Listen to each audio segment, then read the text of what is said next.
a feeling after this video you'll be questioning whether I know what a page turner is. The Bee Sting by Paul Murray I read when it was shortlisted for the Booker Prize last year, and as with many other people, it was my favourite of the shortlist. It follows a family in Ireland in the 2010s. That was weird. It follows a family in Ireland in the 2010s who are struggling financially. They are a well-to-do family in a small town, but because of decisions made regarding the family business, there are now issues. But the father is avoiding them and instead building a bunker in the forest. The mother is selling clothes on eBay and reminiscing about her childhood. The daughter is in her final year, looking at going to university and drinking more than she probably should, and the youngest son feels completely ignored and is talking to people on a war-like video game who he probably shouldn't be. This book is brilliant. I absolutely loved it. It is chunky, over 500 pages, but I definitely think it is a fast page-turning read. We follow each of the characters from the family from their different perspectives, each written in a slightly different style, and as we explore what is happening to them at that point and the secrets and history of the family that have led to the place where they are now.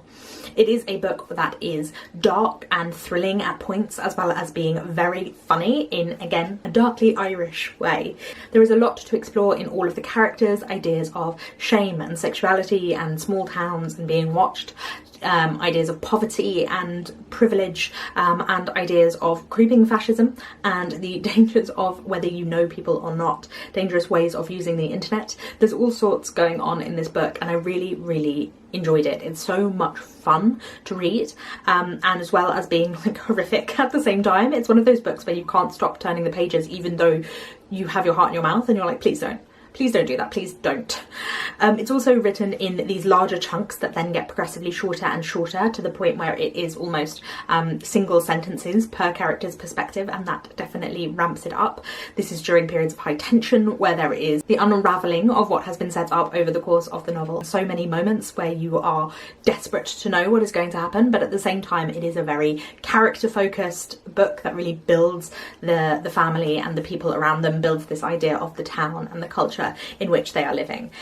It is a wonderful, really great book, and I'm really sad that it didn't win the Booker. Another one that is dark is Queenie by Candice Carty Williams, but this one definitely has elements of being, it's not sensationalized, but there are elements of it that feel gossipy, and I think that that's one of the reasons that it is such a page-turning read. It follows Queenie, who is a woman from South London, same as me, but although she is from a Black Caribbean background, and she is working in publishing, I think. And it follows her as she moves through her life, her relationship with her friends and the difficulties there, her relationships with her family, and a history of repression and of what is behind the family history, and as she struggles with her mental health. Also, her sex life is a big part of this book, her having sex with particularly white men and how they fetishize her, and the ways that she uses sex as a form of self-harm in relation to some of the trauma that she has experienced in her past.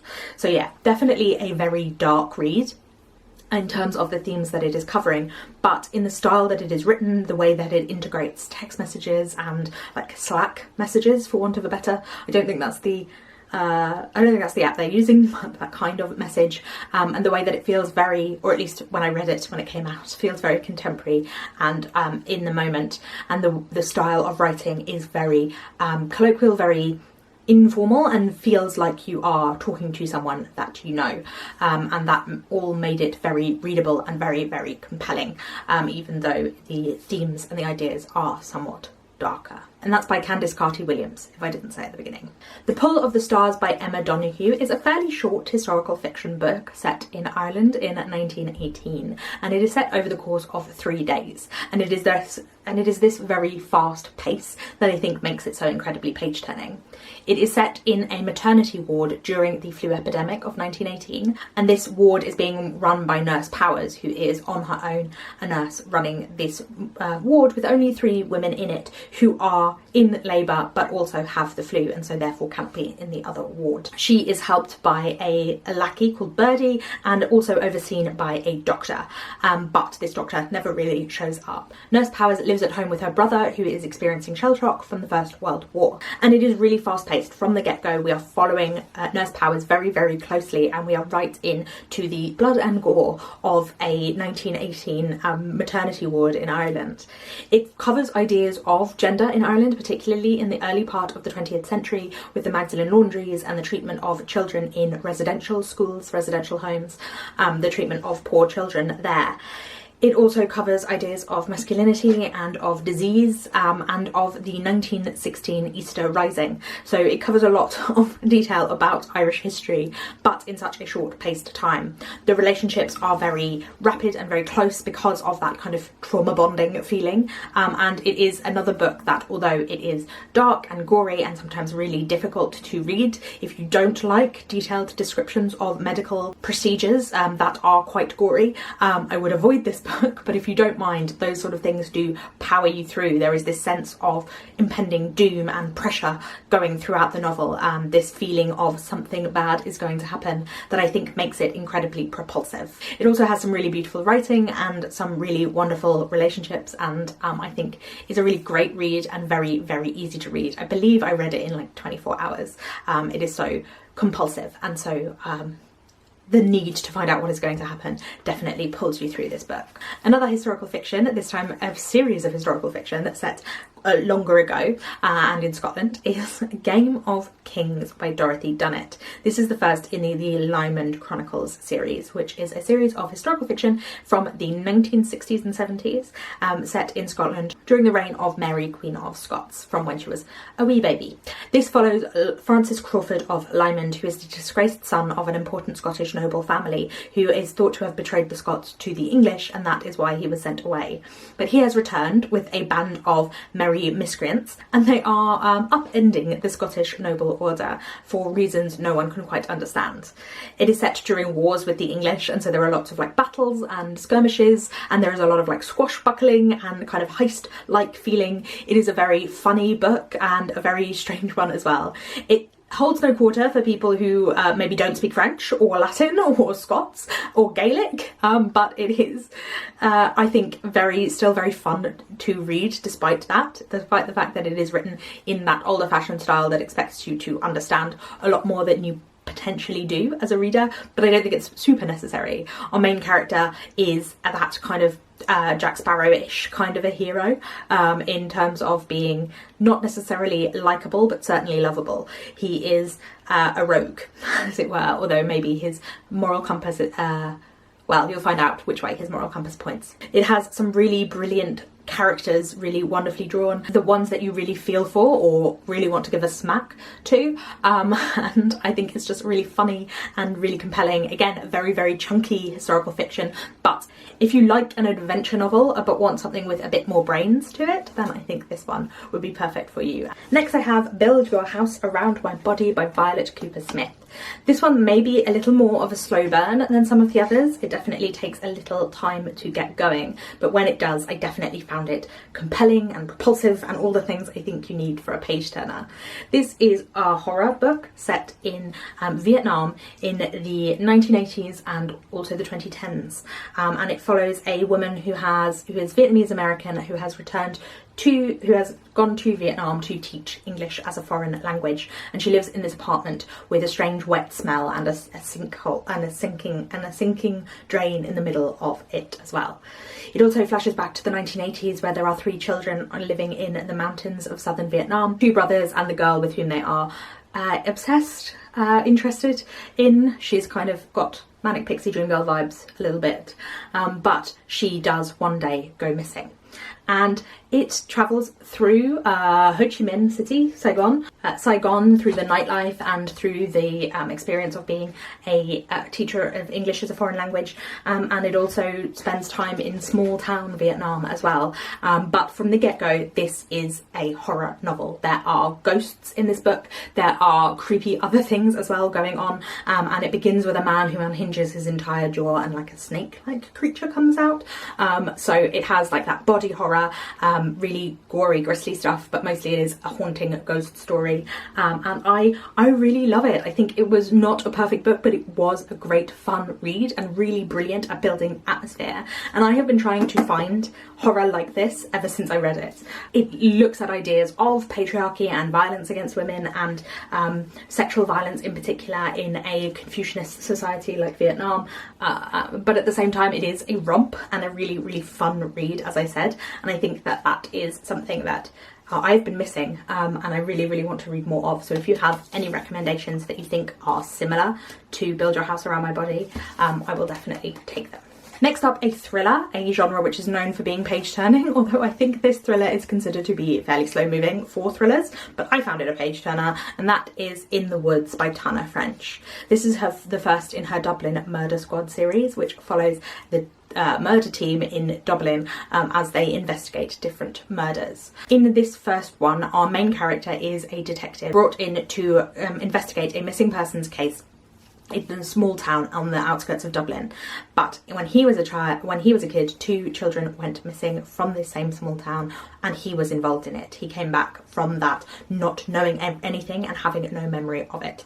We follow him as he investigates this crime, his relationship with his partner, as in his police partner, rather than his romantic partner, as they work together to try and solve this crime. And it slowly comes out his kind of connection with this crime and his connection with this place, and his being dishonest and trying to hide things, which we know from the outset. We are from firmly within his perspective, and I think it is so brilliantly written, so compelling. I think that the mystery unravels in a perfect way, that it is not super shocking or surprising, but it is well laid out, and I think that the focus on this is far more on the characters than the mystery, although there is the mystery involved as well. So if you are interested in that, it is there, and we are doing like police procedural stuff to uncover the crime, but the character focus, I think, is what really brought this, what made this work for me. The relationships between the characters are so brilliantly drawn, and the characters themselves are so interesting and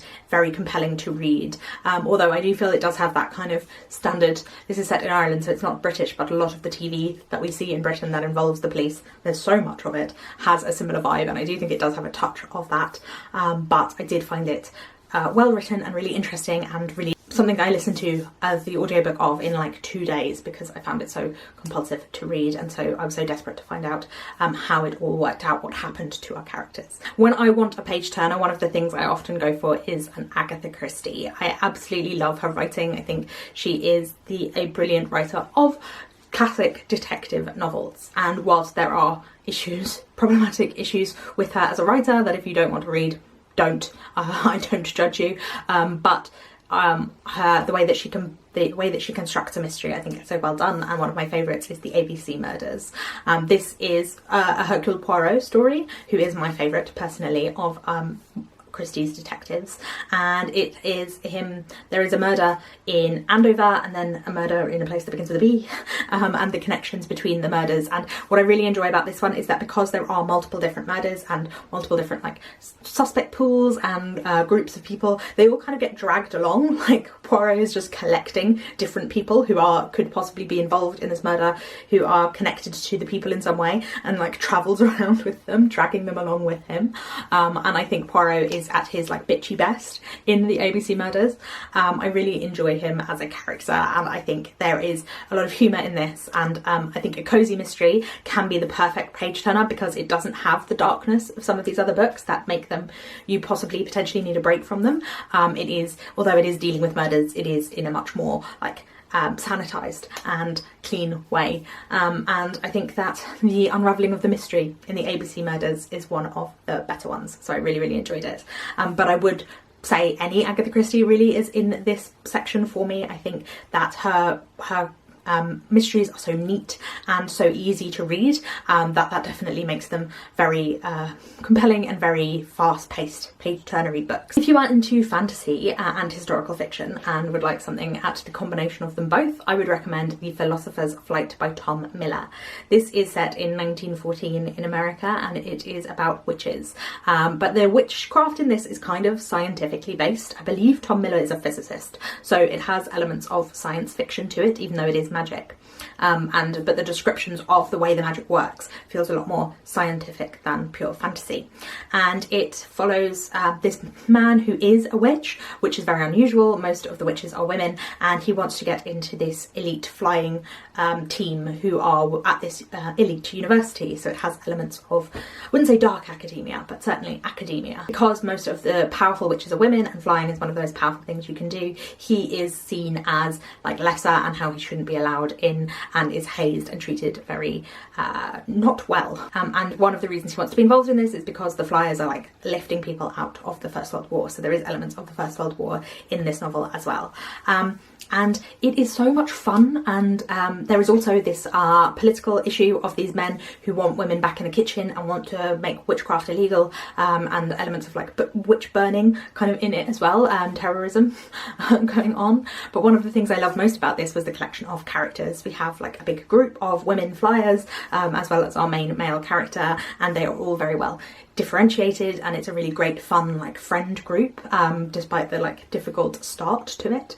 It has great warmth, and there is a lot of like tasks to complete, and like set pieces, and like hazing rituals and things that I think are really fun to read. And this novel manages to combine both the like more political elements with a lot of humour, with this kind of sciencey fantasy elements. And it was a book that I wasn't expecting to really like, but I really did. And then the final book that I'm going to talk about on this list is a work of literary autofiction, which usually is a genre that I would not classify as page turning at all, but this one definitely is. It is Lost on Me by Veronica Raimo. This is a kind of comic novel, in a kind of bitter, wry, kind of very dry sense of humour way that I really enjoyed, with a touch of absurdity as well, which I also love in my humour. I don't tend to like humorous books, but this one definitely worked for me. It is a coming-of-age novel about a girl called Veronica in Italy in the 1980s, I think, who is part of this very strange family. Her mother is obsessed with the idea that her brother might die. Her father is constantly putting up walls in their house, literally dividing rooms into smaller and smaller pieces. And her brother is the only kind of normal one who is involved in politics and also a writer, and kind of ignores the rest of his family. And it follows Veronica from her youth up until the present day, her relationships with all these different people, her getting into romantic relationships, and the ways that her past affects her in that. It is an exploration of secrets and grief and love, and the ways that particularly families interact in it. And I thought that the humour of that, the humour of the individuality of a family, it was done really, really well. It also has like teenage hijinks in it that I think were a lot of fun, and the relationship between the brother and sister in this really reminded me of my brother, so personally I got a lot from that. Disdain and yet respect at the same time for one another, that I thought was brilliant, and I really, really enjoyed it. It was so easy to read, but there was definitely depth to it, and more you could read into it if you wanted to. Those are all of my page turners, and you can question in the comments whether those actually count as page turners or not. I definitely want to be reading more page turning books this year. I actually made a vlog about it, which I will leave in the cards above. So if you have any page turners that you would recommend for me specifically, because I know there are a lot of page turners out there and a lot of them are not my vibe. So if there are any page turners that you think that I would like, having watched some of my videos, let me know in the comments down below. If you are new here, my name's Roisin. I make videos every Tuesday and Friday, so I will see you again very soon. Thank you very much for watching. Bye!